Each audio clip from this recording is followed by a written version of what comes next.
1 minute 8, one for 1 minute 8 for the Japanese guy. Yeah, Naoto Takayama.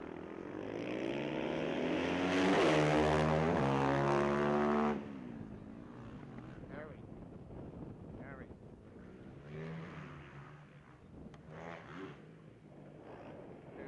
Battle. Midnight Passat. He was coming dirt section. Just slides on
Well, welcome, ladies and gentlemen, to the third round of the FIM Asia Supermoto Championships here in downtown Taipei, or Taiwan, pardon me, but a couple of hours from Taipei.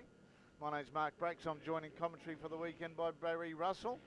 And Baz, it's a pretty good afternoon. Sun's shining, but we thought there might have been a bit of rain earlier on, but hasn't eventuated. But the only thing that has eventuated is the lads have been out on track now for about the last 45 minutes for their free practice session for the day. Got a couple of hours of practice for them to learn the track, learn their bikes, learn the setup, and then get into it for tomorrow's race. Yeah, Brax, it's good to be here, and it's beautiful conditions here. Beautiful racetrack. Beautiful racetrack, and the temperatures, we're used to some very hot temperatures in Asia, but they're around, I guess, the early 20s today. There's a stiff breeze that's blowing up the start-finish straight, keeping things cooler still. And as you say, the lads have been out on track now for about 30 minutes, and they're finding their way around. We were out having a little look ourselves earlier on, and we could hear some of the riders whooping and hollering, having a bit of a laugh. So they're clearly enjoying the track, and most of the usual suspects have got down to some pretty serious pace quite quickly. No surprise to see Lewis Cornish at the top of the leaderboard, because that's where he's been for round 1 and 2 as well. And but he's been followed by the other riders we could see going visibly fast on the track. Kairi Zakaria and Naoto, the Japanese rider, number 300. Yeah, Takayama-san, he's been pretty well on it, and he's been on it from the start. It's been quite impressive to see how quick he adapted to the track. Yeah, I think he did about one lap to warm up his tyres, and then he was on it. He was flying. The riders are liking this track as well, because it is a go-kart track here in West Coast, and they've also got a designated Supermoto track that's actually built for this one, added to the ease of organisation and setup. So it's been. And plus the good thing about it too, it's been bedded in rather well. It's done over the years that they've been here. So that won't take, it'll take the horsepower charges of these Husqvarna machines, the 450cc's. It'll be careering around this track over the next couple of days. And I wouldn't have to do much maintenance on it. You've got, as we can see, going through turns 2 and 3, that's Lin Shin-pei, the Taiwanese rider. Very tight in this first particular part of the go-kart track, and then they'll go around the left-hander and then exit onto the dirt for a bit of an up and down. They've got a couple of whoopties, maybe something you could use as a double. One, if you're really game, you could use as a triple, but I reckon you'll have to take plenty of protein pills to get that one off. Then they come back over a couple of jumps before they join the tar for the circuit proper again to complete the lap. Yeah, there's three very distinct sections to this circuit. As you say, the tight, twisty section from the start, then the dirt section, which we reckon is about 400 meters, and then back onto this fast stop, turn, start, stop, turn, last sector that goes through to the finish line. The track's wide. There's plenty of opportunity to pass on the straights if you get the power down nice and early. Plenty of opportunity to overtake on the brakes without getting too close to the man in front. Yeah, and at the moment on screen we've got Petro Wuna, the Indonesian lad, having a bit of a dip there. Unfortunately, we're missing our Filipino rider this weekend. He's had an appendicitis attack right at the airport. He was heading out to leave, which is unfortunate. Yeah, very sorry to lose Kenneth San Andres. He was, I know he was looking forward to coming to this event. I also heard from one of the Filipino officials that the operation was successful and he should be back in time for the next round. So get well soon, Kenneth San Andres. Yeah, it's a bit of unfortunate. Yeah, well, it's a pretty good place for an appendix to have, and there's plenty of good medical facilities around an airport these days. And he'll be back in action in December the 10th when 4th round commences in Singapore. Yes, indeed. And we've got who are we riding with now? Number 7. Yeah, that's 7. That said was Pedro Wuna, the Indonesian boy. Oh, and look at his time at the top there. I think that Which might was have been. that was a transponder.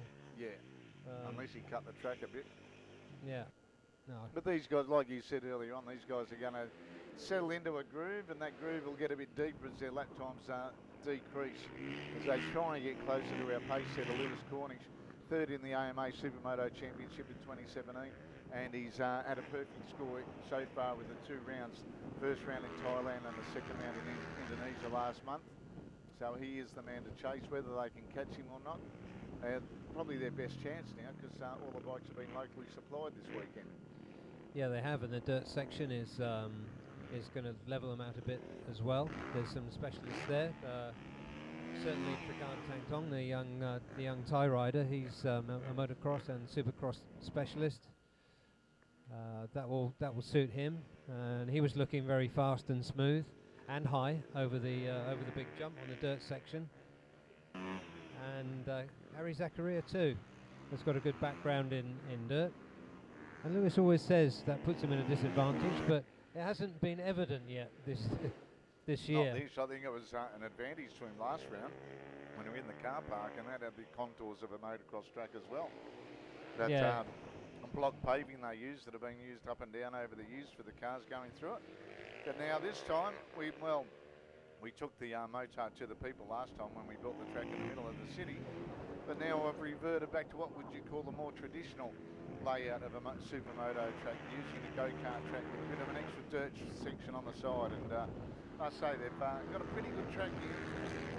Yeah, it's ideal, and the riders to a man have been very complimentary about it, and they're clearly enjoying the challenge as they get used to it. At a place called CHANGHUA is the town that we're at the moment at this go-kart track, and I believe they've got a few go-kart tracks of this company that they own around the Taiwanese island. Yeah, I believe so, and this is about halfway down the west coast, which is the industrialised coastline down the west, as we were doing our research earlier. And this is about halfway down in the township, I guess it is, of CHANGHUA. As we watch local rider. Now that's still Pedro again. No, it's Pedro Werner on bike number 7, still hanging in there, the Indonesian.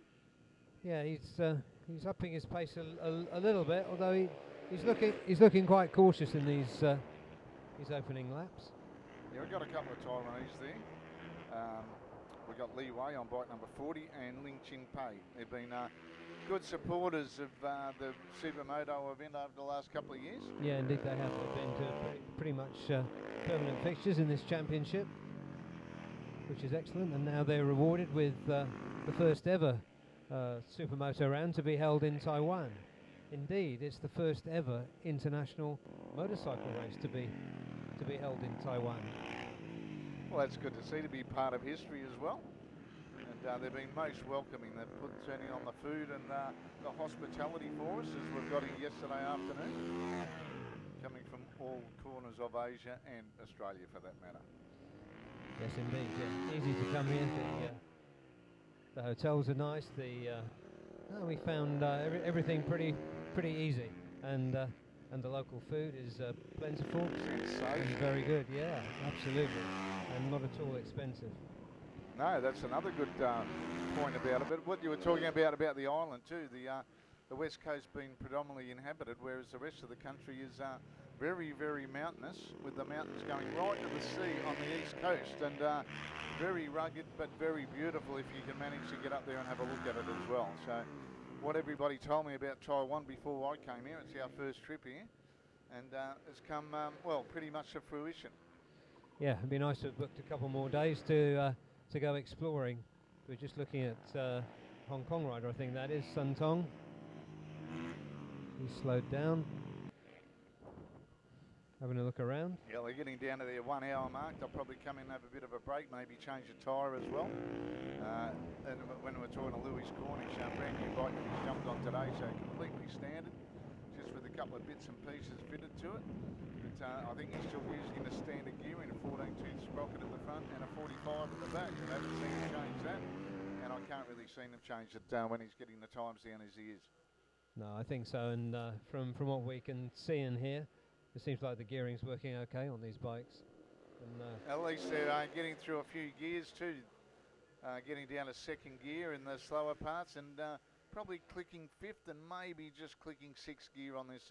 Well, for a Supermoto track, it's a pretty long straight, as we can see. There's 3 sections. It actually reminds me of, pardon me, the Japanese Grand Prix track actually at Motegi, because it's got a few straights linked together with a couple of hairpins that make up part of that track. yeah, that's true. That's true. And we've got still with number 27. He's getting a bit of airtime now. Sun Tong, the Hong Kong rider. And that's a very critical part, coming off the turn 1 and trying to get it lined up. If you come into that too hot, you're going to mess yourself up till the rest of the section, till you get off the dirt, as a matter of fact. Yeah, he's coming through the left-hander and onto the dirt section now. He's looking pretty cautious, the Hong Kong rider. I think he's one of the older riders in this championship. He's nice and smooth over those jumps. And the berm, around the berm at the end. Let's see how he tackles this jump. Very gently. Warming up to it, I'd say. Yeah, I think so. And here's the challenging transition. You can make a lot of time up there if you get that right, coming off that dirt section. I reckon by tomorrow afternoon that's going to be rather treacherous, coming off that dirt and hitting the dirt that it will be brought on from the dirt onto the bitumen, making it a bit tricky for everybody involved. Yeah, it surely will, but in general terms the tarmac part of this track is in pretty good condition. As for a hard-working go-kart track, there's a few ripples and bumps and dips, but certainly nothing that's going to worry these Supermoto machines. And it looked like it was pretty porous too as we walked around this morning and had a look at it too. Plenty of gaps between the stones and everything, so if it does happen to rain, I think it'll be able to get through pretty quickly. Yeah, agree. And this the stiff breeze that we've got here as well can only help that. So at the moment, as we go through the free practice, nothing to do with qualifying or where they'll start on the grid. That's all tomorrow. But Lewis Corning's leading the way on bike number 8. The visiting Englishman, who, as we said earlier on, finished 3rd in the AMA Supermoto Championship this year. And on screen there on bike number 5 is Trakan, the Thai rider, the 2015 FIM Asia Supermoto champion. And he will be, he came back into the series at the second round at Solo Baru last month and was right in there, and I expect him to be giving Lewis Cornish a bit of a run for his money now that he's got down to within 0.5 of a second of his times. Yep. And we always know that when the race pace goes on, they're going to get a little bit quicker and a little bit more determined. Yeah, and he's a very calculating rider, Trakan. We'll be having a look at this track. He doesn't look like he's calculating, but he is. This is not flat out by his standards.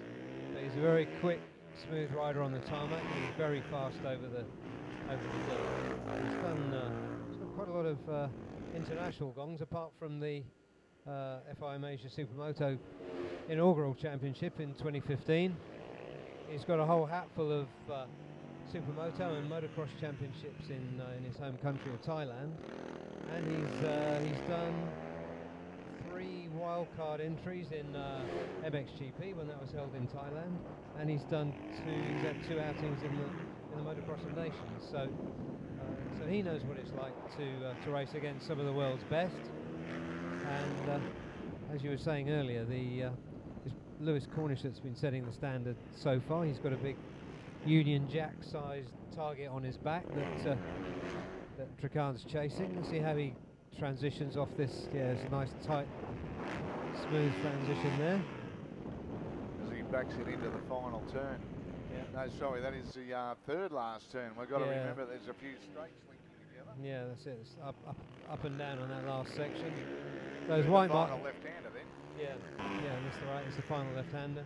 Another right-hander at the top, and then a long blast down the straight. I'm just trying to watch his foot there, changing gear. But I'm pretty sure he's going to be in 5th gear going down there. Well, he hasn't got any faster in his K4-5 Maxima machine at the moment, though. But They might be coming in for a bit of a breather, bit of a drink of water, check out the bike, have a bit of a chat with their crew chief, and then see if they need to put any tyres on. They all look like little black bits, but they've got a couple of different compounds they can choose from as well, I think, that they've brought along just for the, besides the wet weather tyres. Yeah, I think Trican's running pure slicks front and rear. One or two of the lads have got cut slicks on the rear, but I think if you can get over that dirt section on slicks, then stick with the pure slicks, because it's pretty dry actually, yeah. so it should might play a bit of havoc as the race goes on if they're getting too slick tyres on there. Yeah, although getting the power down on that, especially on that last section, the more rubber you got on the ground, the better, I guess. Yep. So we're still with Trican, and the checkered flag comes out for the end of this this first orientation session, let's call it, and the first session of free practice, and the first sight that all but the Taiwanese riders have ever had of this circuit at CHANGHUA.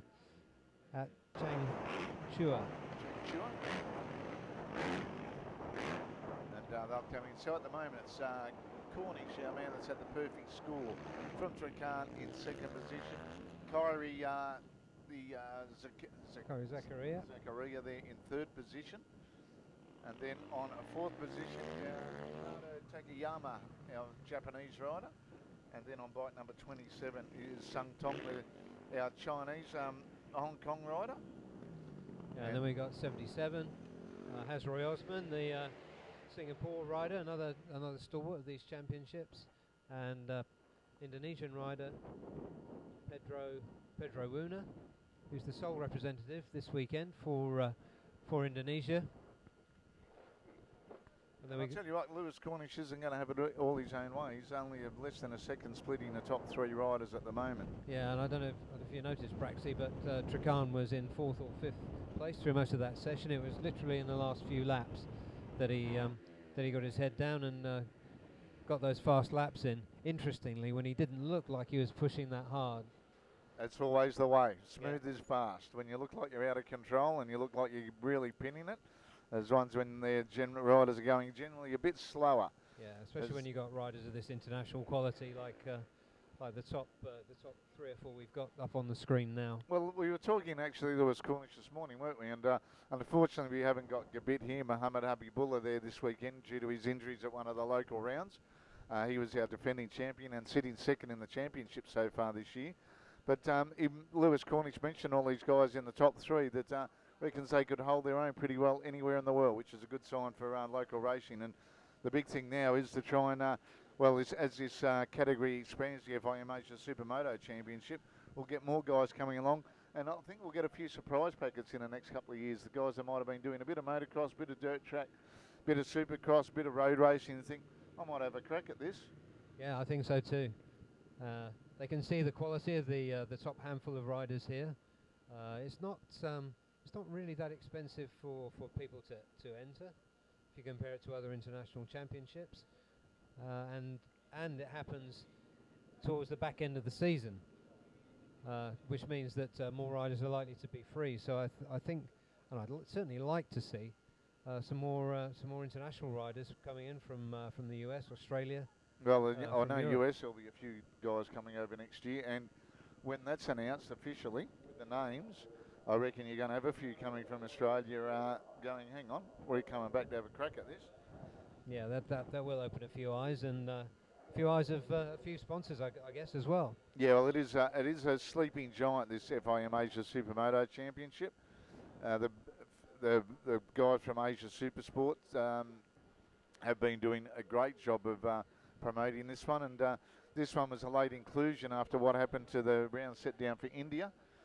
Nothing to do with lack of organisation. It was just trying to get the bikes from Indonesia all the way across to Bangalore in the middle of India. It was a logistic nightmare, but they'll be back on deck for next year as well. Well, they were dealt a bit of a curveball by the Indian Customs, who said, sorry, you can't ship the bikes into Chennai anymore. You've got to go to Mumbai, which is another couple of days at sea, and then of course you've got to get the bikes through to all the way down to Bangalore, which is only a couple of hours from Chennai.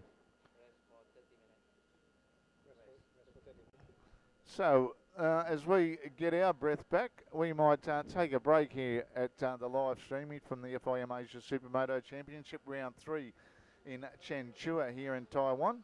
And we'll come back in approximately 30 minutes' time with the second part of our free practice on day one of this marvellous event.